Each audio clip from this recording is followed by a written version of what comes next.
influential Filipino women in the world. It's so nice to be standing in front of you. My name is Myra Colis, and I'm an indigenous person from the Cordillera in the Philippines. And in the past, I've been a teacher, a journalist, and a content manager back in Shanghai and also in the Philippines. But when I came here and moved here in the Netherlands, there in the Netherlands, all these credentials and all these experiences, professional experiences, are not recognized in the country because of the standards they have. But at present, I'm an advocate for women's rights by being a board secretary of the Stichting Bayanihan, the Philippine Women's Center in the Netherlands. And I'm also an advocate for indigenous people's rights, of course, by founding Mabika's Foundation, the very first Igorot group in the Netherlands, and also the very first cultural organization in the Netherlands. As well as I'm also advocating for a rights-based diversity and inclusion in institution by being an active law student at Vrije Universiteit Amsterdam. Since I've just finished my Bachelor of Law last year, and now I'm continuing my Master of International Technology Law. And the reason I did that, even I'm at the age of 40 when I started my bachelor's degree, is because of the reason that they don't recognize my credentials and professional experiences at all. So in the future, I would like to be to bridge the gap between law, technology, and well-being. So that is me, and that is the know-how I have that no one recognizes in the Netherlands.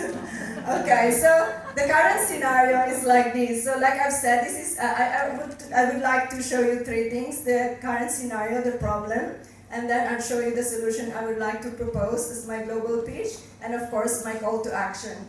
So I've taken like 5 excerpts from interviews we did with skilled migrants in the Netherlands, not only in the Filipino community, but also from other countries like Peru, Syria, and so on. So this is the first thing that strikes me most. Like, as you can see, they did complementary courses. They're hoping that they could easily qualify for a job in the Netherlands, but due to the lack of recognition of their previous work experience, it's difficult for them to really compete in the job market. So everything they do, including taking classes, is just a waste of time. So it's really degrading.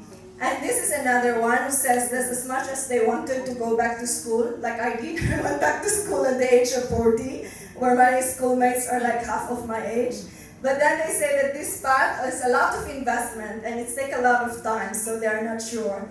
And like this person took her education in Peru. She's been a manager in an advertising company. She wants to be useful in the Netherlands, same as all the Filipinos going to the Netherlands. We all want to be useful.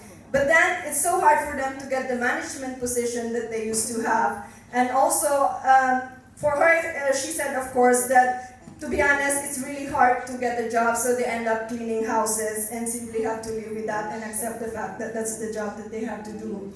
Another one is this observation also from another skilled migrant is that they have this professional experience in training just like myself.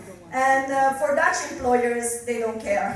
So they're just interested in previous experiences, but if you are from a developed country, probably that's more acceptable. And the same thing, this is a person from Syria. And of course, they require for your credentials, and how could they even get the credential when they are just, trying to save their lives from fleeing the country, right?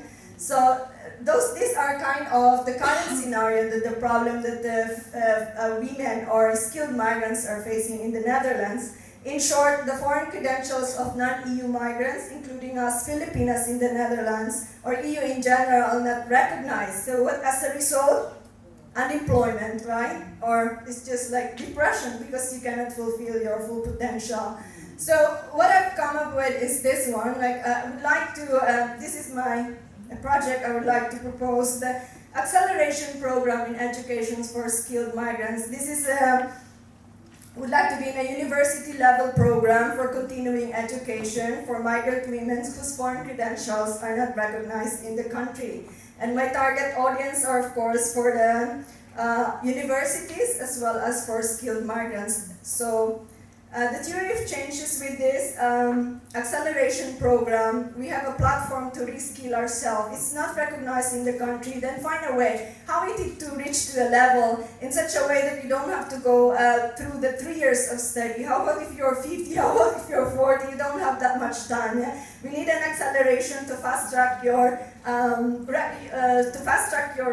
qualification to be in that point. So yeah, if you had this one, I wanted that you not only will you be able to fast track your education, you are also able to reach your full potential. Of course, you optimize the use of your foreign credentials, because not only in the Netherlands but all throughout Europe, especially now that in the EU there is a regulation that they would like to have a common approach to micro-credentials, and this is what we wanted to tap on, that with this micro-credentials, all this program will be tied into it, and that it will be recognized.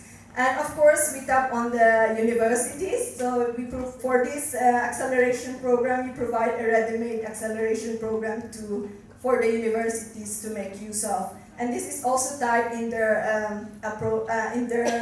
sustainable goal of continuing education. Yeah. So target beneficiaries, Filipinas in the Netherlands, including, of course, the indigenous women. Opportunities for growth, like I said, the EU regulation is coming up with a common approach to micro-credentials. That is part of it. And the scalability is one of the opportunity for growth that I see here, because not only foreign nationals in the Netherlands, but also in European Union, as well as in universities, not only in Netherlands, but in European Union, and moving forward, also covering issues concerning refugees.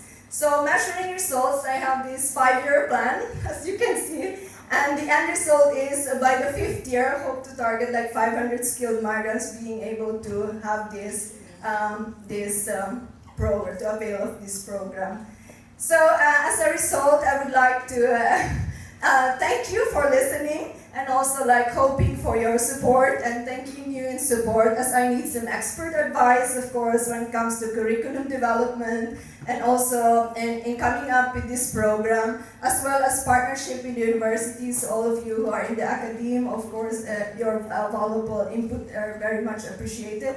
Referrals and funding and donations. So thank you so much, and I hope that is a useful use of your time.